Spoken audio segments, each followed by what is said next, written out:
This is the Weybourne Windmill. Built in 1850, it ceased production in 1916, which heightened the suspicions of the villagers who lived down the road. They were suspicious of the couple who lived here from 1939 to 1942.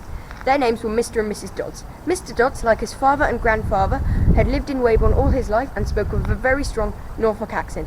Mrs. Dodds, on the other hand, had at the start of the war moved from Norwich to Weybourne and didn't speak with a strong Norfolk accent or even a British accent, but more of a foreign accent which the villagers described to be German or Austrian. The villagers' suspicions arose because of a rumour that the Dodds were Nazi spies.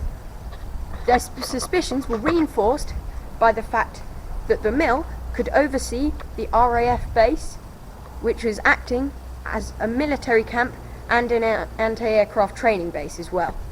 One day, two policemen were walking down from the Coast Guard cottage and they saw a bright flashing light from the top room of the mill.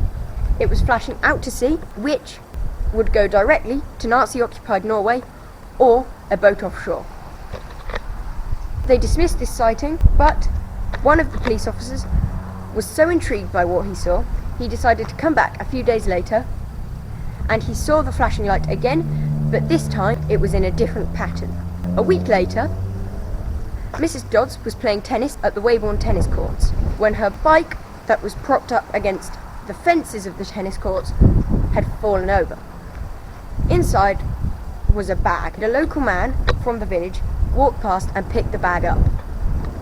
Inside that bag was a radio transmitter and receiver. That man then reported what he found to the police, and a few days later the police, military and Home Guard arrived at the windmill to arrest the Dodds on suspicions of treason. But that is all we know about the story of the Dodds.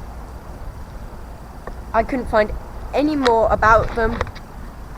This has been the story of the spies at Weybourne Windmill. This has been History Highlights. I have been Ollie. Goodbye.